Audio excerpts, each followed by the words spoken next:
오늘 우리가 읽은 창세기 3장은 죄가 세상에 들어온 우리가 너무나 잘 아는 본문이죠. 근데 얼마 전에 제자 훈련을 이렇게 인도하다가 오늘 읽은 본문 중에서 한 단어가 눈길을 확 끄는 겁니다. 6절에 나온 한 단어인데요. 제가 한번 6절을 다시 한번 읽겠습니다. 여자가 그 나무를 본즉 먹음직도 하고 보암직도 하고 지혜롭게 할 만큼 탐스럽기도 한 나무인지라. 여자가 그 열매를 따먹고 자기와 함께 있는 남편에게도 주매 그도 먹은지라. 이 6절 중에 제 눈길을 확 사로잡은 한 단어가 어떤 단어였냐면 보암직도 하고 이 단어였습니다. 이 보암직도 하고라는 단어를 국어사전을 찾아보면 이러한 의미가 있어요. 눈여겨 볼 만한 값어치가 있다. 눈여겨 볼 만한 값어치가 있다. 그러니까 창세기 3장은 이 하나님의 형상으로 지음받은 아담과 하와를 범죄하고 무너뜨리게 하기 위해서 굉장히 사탄이 간교하게 꾀를 쓰잖아요. 그 얼마나 공을 들였겠습니까? 하나하나 질문에 공을 들이고 결국 사탄이 얻어낸 그 질문의 마지막에 얻어낸 것은 무엇입니까? 아담과 하와가 이전에는 전혀 값어치를 두지 않았던 것, 전혀 관심이 없었던 그것에 이제 눈여겨볼 만한 값어치가 있는 보암직스럽게 만든 것이죠.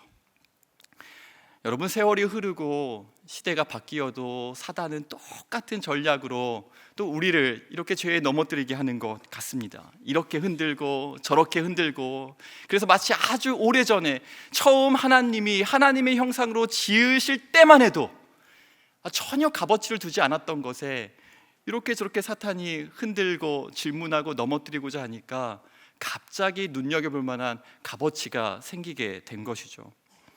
사랑하는 여러분, 오늘 하루를 보내면서 여러분이 가장 눈여겨본 것, 가장 값어치를 둔 것은 무엇입니까? 말씀을 준비하면서 제 자신도 돌아보니까 이 하나님 나라라는 기준이요, 또 말씀의 기준, 또 영원한 생명이라는 기준을 두고 무게를 재면 아마 1g의 그 가치도 없을 텐데 왜 이렇게 우리의 마음이 이 보암직한 이 세상에 빼앗기고 있는지 모르겠습니다. 이러한 고민을 하면서 오늘 말씀을 살펴보는데 더욱더 경각심이 생기는 것은요, 처음 이 창세기 3장에서는 이 뱀도요 굉장히 고민을 많이 했을 겁니다. 이 아담과 하와를 볼 때마다 여러분 깜짝깜짝 놀라지 않았겠습니까? 하나님의 형상으로 지음받은 그 하나님께서 보시기에 힘이 좋았더라라는 아담과 하와를 이 흔들어 놓으려고 하니, 그러니까 이 질문 하나하나 얼마나 고민하고 심혈을 기울였을까, 이런 생각을 해보게 되는 거예요. 그런데 요즘은요, 지금 우리가 살고 있는 이 시대에는요, 제 마음 가운데 경각심이 든 것은 창세기 3장만큼 이렇게 고민하지 않아도 이 세상에 너무나 보암직한 것들에 우리 다음 세대가 휩쓸려 가고 있고, 아니 여러분, 사실 다음 세대만 휩쓸려 가고 있습니까?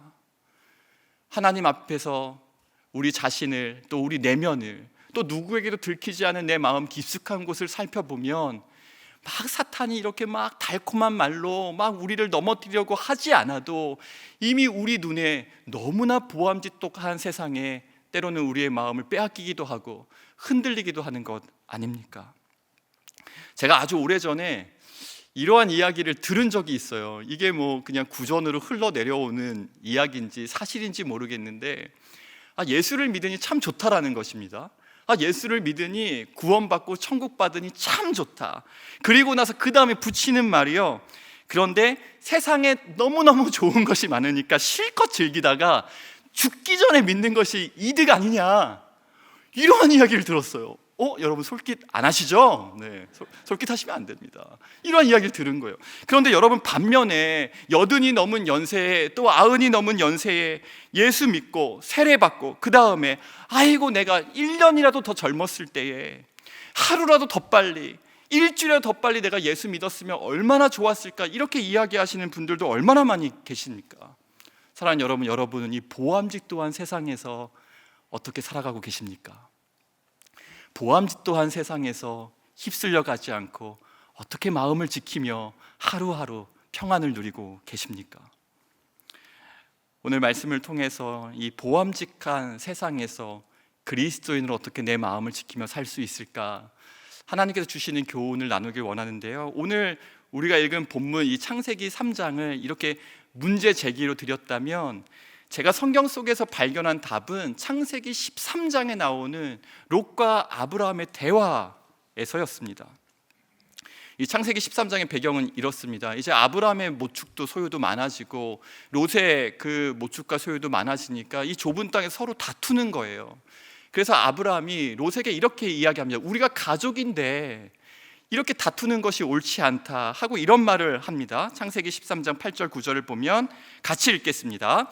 아브라함이 롯에게 이르러 우리는 한 친족이라 나나 너나 내 목자나 내 목자나 서로 다투게 하지 말라. 내 앞에 온 땅이 있지 아니하냐. 나를 떠나가라. 내가 좌하면 나는 우하고 내가 우하면 나는 좌하리라. 이렇게 말한 다음에 롯이 이제 동쪽과 서쪽 좌와 우를 바라보니까 너무나 여호와의 동산 같고 애굽 땅과 같은 적과 꿀이 흐르는 참 보암직도 한 세상이 있는 겁니다. 그래서 아브라함이 선택의 기회를 줬으니 그 선택의 기회를 잡았죠. 그리고 롯이 보암직한 이 세상으로 갑니다. 롯이 여러분 이 동쪽을 선택했으니까 이제 남은 것은 어디입니까? 동쪽을 선택했으니까 남은 것은 서쪽이죠. 남은 서쪽입니다. 롯이 눈에 보기에 좋은 것을 선택했다면 이제 아브라함은 사실 눈에 보기에는 덜 비옥한 땅이 아브라함에게 남았을 것입니다. 어쩌면 척박한 땅일지도 모르죠. 그런데 이 롯과 아브라함의 구도를 보니까 이렇게 그려지는 거예요. 보암직도 한 세상을 선택해서 떠난 롯, 그리고 이게 어떤 이유인지 모르겠습니다. 신앙 때문인지 아니면 연륜 때문인지 삼촌이어서 그랬는지 어쨌든 양보했어요. 그리고 보암직도 한 세상을 선택해서 가고 있는 롯을 바라보는 아브라함, 이렇게 롯과 아브라함의 이 구도가 생기더라고요. 그러면서 이제 막 상상을 해보는 겁니다. 보암직도 한 세상을 롯이 선택했어요. 그 기회를 누가 준 겁니까? 아브라함이 선택한 거예요. 아브라함이 양보하겠다, 좋은 땅 줘야지, 조카가 먼저 선택하게 해줘야지. 그러면서 이제 제 머릿속에 수만 가지 생각이 나는 겁니다. 사랑하는 여러분, 우리가 신앙 때문에 결단한 것 있습니다. 신앙 때문에 양보하고 절제하고 참아내는 것 있습니다. 예수 믿기 전에는 아까 이야기한 것처럼 이 세상에 즐길 것 너무 많으니까 마음껏 즐기다가 마지막에 예수 믿으면 좋겠다 했던 그 이야기처럼요, 그것을 절제하고 견뎌내고 참아내고 신앙으로 내 허리를 동이고, 그런데 보암직도 한 세상을 바라보고 있는 아브라함이 마치 우리의 모습이지 않을까. 물론 성경에는 이렇게 막 롯을 바라보는 아브라함의 모습을 기록하고 있지는 않습니다. 이제 우리의 모습에 빗대어서 이제 상상을 해본 것이죠. 그러면서요, 내가 신앙 때문에 무언가 결단했습니다. 내가 이 시간을 하나님께 드려야겠다. 내가 올 한 해를 하나님께 이렇게 결단하고 이렇게 살아야겠다. 내가 생활 습관에 어떠한 것들을 고쳐야겠다. 내가 자꾸 불쑥불쑥 올라오는 옛 자아를 쳐서 복종시키고 내 삶을 하나님께 드려야겠다. 그런데요, 이렇게 드린 다음에 보암직도 한 세상이 눈앞에서 사라지면 우리의 믿음을 지키기가 조금 더 수월할 겁니다. 그런데 여전히 롯이 선택한 여호와의 동산 같고 애국 같은 보암직도 한 세상이 우리 눈앞에 날마다 펼쳐 있는 것이죠. 그러면서 이 보암직도 한 세상을 바라봤을 때 몇 가지 마음이 드는 것 같습니다. 첫 번째는 자기 연민입니다. 신앙 때문에 결단했으니까 차마 가지는 못해요. 갈 수는 없습니다. 그런데 보암직한 땅을 계속해서 바라보면서 나에게 남은 이 서쪽 땅의 현실을 약간 비관하면서 자기 연민에 빠지는 겁니다. 난 참 불행하다. 예수 믿어서, 예수 믿고 나면 뭔가 좋은 일이 빵빵빵 터질 것 같은데 저 여호와의 동산 같은 이 서쪽 땅을 차지한 롯은 너무 신나게 가고 있는데 이 서쪽 땅의 현실에 자기 연민에 빠지는 겁니다. 또 어떤 것이 있냐면요, 자기 위안을 삼을 수도 있습니다. 계속 혼잣말을 하는 겁니다. 그래도 내가 잘 선택했지, 내가 잘했어. 계속 이렇게 말하는 건 무슨 뜻입니까? 무슨 의미가 있습니까? 지금 부럽고 이게 양보했는데 속상한 거죠. 그러면서 내가 믿는 사람이니까, 예수 믿으니까 내가 양보해야지. 천국의 상급이 클 거야. 계속 위안을 삼는, 자기 연민에 빠지거나 자기 위안을 계속 삼는 거죠. 그런가 하면 자족과 감사의 삶을 사는 또 믿음의 선배님들도 계십니다. 인간적인 눈으로는 너무나 좋은 것 양보했지만, 또 신앙 때문에 내가 손해보는 것 같지만, 이 하나님 주신 서쪽 땅, 이 현실에서 내가 그래도 자족하면서 감사하면서 잘 살아야겠다, 아마 이렇게 다짐할 수 있다면 이게 아마 인간의 좀 최선이지 않을까, 이러한 생각도 해봅니다. 양보해야지, 내어주자, 결단하자, 그리고 나에게 허락하신 땅에서 잘 살아보자. 그러니까 이 자기 연민에 빠질 수도 있고요, 아니면 자기 위안을 하면서 하루하루 살아갈 수도 있고요, 또 자족과 감사의 삶도 있습니다. 여러분은 어떠한 삶이 가장 좋게 여겨지십니까? 자족과 감사, 엄청 신앙이 성숙한 거 아닙니까? 그런데 오늘 말씀에서 하나님께서 아브라함에게 주시는 대답은요, 자기 연민에 빠지라도 아니고, 자기 위안 삼으면서 힘내라도 아니고, 자족과 감사도 아닙니다. 지금 롯이 동쪽 땅, 보암짓 또한 세상을 선택했고 그 땅을 바라보는 아브라함이 있는데, 하나님께서는 뭐라고 말씀하시냐면요, 우리가 인간적으로 생각했을 때, 또 이성적으로 생각했을 때, 아까 제가 여쭤봤잖아요. 동쪽 선택했으니 어떤 땅이 남았습니까? 서쪽 남은 거죠. 그런데 하나님은요, 아브라함에게 뭐라고 말씀하시냐면, 창세기 13장 14절에 롯이 아브라함을 떠난 후에 여호와께서 아브라함에게 이르시되 너는 눈을 들어 너 있는 곳에서 북쪽과 남쪽 그리고 동쪽과 서쪽을 바라보라. 여러분, 얼마나 멋있습니까? 동쪽 땅을 내어주고 이제 나의 주어진 현실에서 자족하면서 감사하면서 자기 위안을 삼으면서, 그래도 내가 예수 믿으니까 이렇게 잘했지 스스로 위안 삼아 살아갈 것 같은 우리에게 하나님은 아니야, 그렇지 않아. 분명히 롯이 동쪽 땅을 선택했습니다. 보암짓 또한 세상을 선택하고 아브라함에게는 서쪽만 남은 것 같아요. 우리는 다 신앙 내어주고, 신앙을 내어주면 안 됩니다, 여러분. 우리 신앙으로 세상에 보기 좋아 보이는 다 내어주고 결단하고 믿음 지키겠다 했습니다. 남은 건 이 현실밖에 안 남은 것 같아요. 다 양보했으니까요, 다 참아줬으니까요, 다 절제했으니까요, 다 잘라버리고 이제 내가 예수 믿는 그리스도인으로서 누릴 수 있는 것은 요만큼 남은 것 같습니다. 그런데 하나님은요, 서쪽 땅만 남아있는 현실에서 잘 살라고 이야기하지 않으셨습니다. 너는 눈을 들어 너 있는 곳에서 북쪽과 남쪽 그리고 동쪽과 서쪽을 바라보라. 아멘. 제가 이 하나님이 요즘 너무 좋은 겁니다. 그래서 얼마 전 제가 이 금요일날, 제가 65세부터 74세까지 성도님들과 함께 금요일날 예배를 드리고 있는데, 이 예배 때도 이 하나님을 이야기했어요. 그 만나는 분들마다 이 하나님을 이야기합니다. 서쪽 땅의 현실에서 신앙을 지키며 살아가고 있는데 너무나 버겁고 그 현실을 믿음으로 지켜내는 게 힘든 우리 그리스도인들에게 하나님은, 그래, 서쪽 땅에서 한번 견디어 봐라고 말씀하시는 것이 아니라 동서남북을 바라보라고 말씀하시는 하나님이 여러분 얼마나 멋지고 좋습니까? 이 하나님은 우리의 아버지 되십니다. 아멘. 그렇다면 여러분, 이 보암짓 또한 세상에서 우리가 어떻게 하나님께서 주신 이 동서남북의 꿈을 꾸면서 하나님의 자녀답게, 또 당당하게, 힘있게, 담대하게 살아갈 수 있을까요? 보암직한 세상에서 그리스도인으로 살아가기 첫 번째는, 우리 같이 한번 읽어볼까요? 하나님의 개입하심을 추구하라. 창세기 13장 14절에 보면요, 이제 롯이 보암짓 또한 세상을 그 바라보고 선택해서 동으로 떠납니다. 그리고 롯이 아브람을 떠난 후에, 그 다음에 이제 롯이 아브람을 떠났으니까 아브람도 이제 서쪽 땅을 향해 가면 되잖아요. 그런데 여기에 바로 틈도 주지 않고 하나님이 개입하십니다. 롯이 아브람을 떠난 후에 여호와께서 아브람에게 이르시되, 이거 빨리 읽어야 됩니다. 롯이 아브람을 떠난 후에 여호와께서 아브람에게 이르시되, 여러분, 아브람과 롯이 이 대화로 끝났다고 생각해 보세요. 롯은 동쪽으로 가더라, 아브람은 서쪽으로 가더라, 그리고 끝. 이렇게 끝날 겁니다. 우리의 인생도 마찬가지 아닙니까? 동쪽의 삶을 살아봤고 그런데 하나님이 서쪽의 삶으로 옮기셔서 서쪽의 삶을 또 계획하고 살아가겠다고 하면 동쪽 삶 살아봤고 서쪽 삶을 살아봤고 이렇게 그냥 끝나는 것입니다.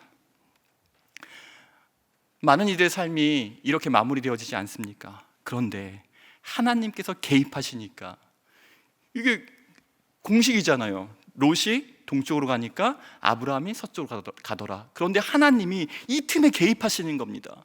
롯이 떠났다. 그리고 하나님이 말씀하시되 서쪽으로 향하고 있는 아브라함에게 동서남북을 바라보라. 사랑하는 여러분, 보암직한 이 세상에서 우리가 이 믿음 지키며 살아가는 것은 그저 서쪽 땅의 현실을 붙들고 나아가는 것이 아니라 하나님께서 우리의 인생에 개입하셔서 나를 찾아오셔서 나에게 주시는 동서남북의 꿈을 꿈꾸며 살아가는 인생인 줄로 믿습니다. 그 교역자 사무실에 이렇게 화분이 있어요. 제 책상 뒤에도 이렇게 몇 개 화분이 있습니다. 제가 그런데 화분의 꽃을 키우는 거에 정말 소질이 없어요. 그냥 저한테 그 꽃이 오면 죽습니다. 왜 죽는지 모르겠어요. 왜 죽을까? 네, 그런데 제가 놀라운 사실을 하나 알려드릴게요. 제가 꽃과 식물을 사랑하고 참 좋아하지만 이 꽃과 식물을 키우는 소질은 하나도 없는데 제 그 사무실 뒤에 있는 화분이 얼마 전에 꽃을 피웠어요, 여러분. 놀랍죠? 네, 저는 물도 한 번도 주지 않았고 너무 미안하지만 이 소질이 없고 이 소질이 없으니까 잘 이렇게 주기도 못 맞추고. 근데 여러분, 꽃을 피웠다니까요. 왜 그럴까요? 꽃을 사랑하는, 꽃을 애정하는, 그리고 이제 물 줘야겠다, 이제 햇빛 비춰줘야겠다, 누군가의 개입과 손길이 꽃을 피우게 한 거 아닙니까? 여러분, 이 꽃 키우는 소질 없는 제가 이 물 엄청 많이 줘서 뿌리가 썩는 게 낫겠습니까? 아니면 누군가의 개입을 사모하는 마음으로 기다리는 게 낫겠습니까? 꽃 피웠습니다. 네. 오늘도 보고 왔습니다. 네. 그래서 여러분, 이 말씀을 묵상하면서 이런 질문을 하게 되는 거예요. 실력도 안 되면서, 저 자신에게요, 능력도 안 되면서, 지혜도 부족하면서 우리가 너무 많이 이것저것 간섭하고 개입하고 자꾸 내가 주장하려고 하는 것 아닌가. 사랑하는 여러분, 하나님께서 개입하시고자 하는데 우리가 개입할 틈을 안 들이면 어떻게 하나님이 개입하시겠습니까? 롯이 아브라함을 떠난 뒤에 아브라함이 또 상상하는 거죠. 막 귀를 막고 너무 괴로워하면서 괜히 양보했다. 이 동쪽 땅 너무 보암짓도 한데, 눈물 흘리면서 서쪽으로 갔다고 생각해 보세요. 귀 막고 울면서 자기 연민에 빠져서 함몰되어서 지금 바로 롯이 떠난 뒤에 하나님이 아브라함에게 이르시되라는 그 하나님의 개입하신 말씀을 듣지 못한 채 서쪽으로 가면 그 삶이 얼마나 안타깝습니까? 그러면서 제가 이렇게 메모했어요. 하나님, 제가 붙잡고 있던 손을 놓고 하나님을 향하여 들기를 원합니다. 바쁘게 달려가던 걸음을 멈추고 무릎을 꿇고 하나님의 개입하심을 정말 가난한 마음으로 구하길 원합니다. 하나님이 개입하실 때 내 삶에 내가 피울 수 없는 꽃도 피어나고 내가 맺게 할 수 없는 열매도 맺어지고 은혜를 주시는 줄 믿습니다. 보암짓도 한 세상에서 그리스도를 살아가기 첫 번째는요, 하나님의 개입하심에 목말라 하는 겁니다. 내가 붙잡고 있던 손을 펴서 하나님을 향하여 들어 올리고, 바쁘게 내가 여기저기 휘젓고 다녔는데 그 걸음 조금 멈추어도 너무 늦지 않지 않습니까? 잠시 멈추어서 그 자리에서 무릎 꿇고 하나님의 개입하심을 구하는 은혜가 있기를 원합니다. 보암짓도 한 세상에서 그리스도 살아가기 두 번째는요, 같이 한번 읽어보겠습니다. 믿음의 눈을 들어 바라보라. 믿음의 눈을 들어 바라보라. 이 하나님께서 아브라함에게 동서남북을 바라보라 하시기 전에 굉장히 그 의미 있는 중요한 단어가 나오는데, 이 단어가 바로 눈을 들어입니다. 롯이 아브라함을 떠난 후에 여호와께서 아브라함에게 이르시되 너는 눈을 들어. 너는 눈을 들어. 그런데 참 성경이 참 재밌어요. 이 아브라함이 눈을 들어 이렇게 14절에 나오는데 10절에는 어떠한 내용이 나오냐면 롯이 눈을 들어 이렇게 같이 나옵니다. 10절에는 롯이 눈을 들어, 14절에는 아브라함에게 이르시되 너는 눈을 들어. 이 눈을 들어라는 단어가 여러분 다르지 않아요. 롯이 눈을 들어도 똑같은, 또 아브라함이 눈을 들어 똑같은 히브리어 단어가 똑같이 사용됐습니다. 그러나 롯이 눈을 들어와 아브라함이 눈을 들어는 엄청난 차이가 있죠. 여러분 그 차이를 아실 겁니다. 롯이 지금 눈을 든 것으로는 절대로 이 보암직한 세상에서 하나님이 보여주시는 동서남북을 바라볼 수도 없고 꿈꿀 수도 없었습니다. 아브라함도 마찬가지죠. 하나님이 개입하시기 전까지 이 육신의 눈으로는 서쪽만 볼 수밖에 없는 게 인간의 한계이고 연약함입니다. 하나님이 보게 하셔야죠. 하나님이 눈을 들어 믿음의 눈을 열게 하실 때 하나님께서 꿈꿀 수 없는 우리에게 꿈꾸게 하시는 동쪽과 서쪽과 북쪽과 남쪽을 볼 수 있는 줄 믿습니다. 하나님 이걸 꿈꾸게 하시는 거잖아요. 우리가 지금 하나님의 입장에서 한번 생각해 보세요. 이 아브라함이 축 처져 있으면 내 자녀가, 내 사랑하는 아들이, 내 사랑하는 딸이, 내가 너무나 끔찍하게 사랑하는 자기 백성이, 하나님은 지금 동쪽과 서쪽과 북쪽과 남쪽을 예비하셨는데 그 인간의 눈에 조금 보암짓 또한 이 세상 롯이 취했다고 너무너무 아쉬워하면서 자기 연민에 빠지거나 아니면 자기 위안으로 하루하루를 힘없게 살아가거나 아니면 자족과 감사, 이건 너무 귀한 것인데 거기까지만 머문다면 이 동쪽과 서쪽과 남쪽 북쪽 내가 너를 위해 예비했는데, 이 하나님의 마음이 얼마나 안타까우시겠습니까? 오늘 우리 모두에게 마치 하나님께서 아브라함이 말씀하신 것처럼 보암진독한 이 세상을 바라보며 혹시나 자꾸 마음이 연약해지고 흔들려지고, 아니면 나에게 주어진 이 서쪽이라는 현실의 틀에 갇혀서 참 마음이 버겁고 힘든 하나님의 자녀가 있다면 오늘 아브라함에게 말씀하신 것처럼 우리의 믿음의 눈을 열어주셔서 나로서는 꿈꿀 수 없지만 하나님께서 꿈꾸게 하시는 동쪽과 서쪽과 북쪽과 남쪽을 바라보게 하시는 은혜를 경험할 수 있기를 주님의 이름으로 축복합니다. 말씀을 마무리하면서요, 이제 오는 주일이 벌써 창립 22주년이더라고요. 얼마나 감사한지 모릅니다. 제가 처음 이 교회에 부임했을 때 이제 창립 10주년 감사 예배를 드렸던 게 생각나거든요. 그런데 벌써 참 많은 시간이 지났고 그 시간 동안에 제가 누린 은혜, 제가 누린 복, 제가 받은 이 하나님께서 주신 것들을 하나하나 열거하면 정말 너무나 많습니다. 그런데 그 중에 오늘 말씀을 묵상하면서 하나님 정말 감사합니다. 제가 고백했던 것이 있어요. 그것은 무엇이었냐면 하나님께서 분당 우리 교회와 성도님들과 또 담임 목사님께 주신 꿈들이 하나님이 개입하시니까, 하나님께서 말씀하시니까, 하나님께서 우리의 믿음의 눈을 여시사 그 꿈을 보게 하시니까 어떻게 이루어지는지를 가까이서 보는 증인이 된 것입니다. 사랑하는 여러분, 교회의 머리와 주인은 예수 그리스도시잖아요. 그리고 우리는 그 몸을 이루는 지체입니다. 우리의 주인 되시고 우리가 함께 지체를 이루어 머리가 되시는 예수 그리스도께서 지금까지 우리의 믿음의 눈을 들어 꿈을 꾸게 하시고 그 꿈을 이루어 오셨다면 그 지체된 우리도 마치 교회의 머리 되신 예수 그리스도께서 우리에게 꿈을 주시고 그 꿈을 교회를 통하여 이루어 가신 것처럼 내 삶에도 그렇게 행하실 것을 우리가 확신하고 믿습니다. 그러니 여러분, 우리 오늘 이러한 마음으로 기도하면 좋겠습니다. 하나님, 제 믿음의 눈을 열어주시고 하나님 제 인생에 개입하여 주셔서 나는 지금 서쪽 땅의 현실밖에 바라보지 못하는 이 인간의 또 시야의 좁음을 가지고 있는데 주님 제 삶에 개입하셔서 주님이 바라보시는 동쪽과 서쪽과 북쪽과 남쪽을 함께 꿈꾸며 주님과 동역하는 그러한 기쁨을 누리게 해달라고 오늘 간구하며 나아가기를 원합니다. 함께 기도하겠습니다.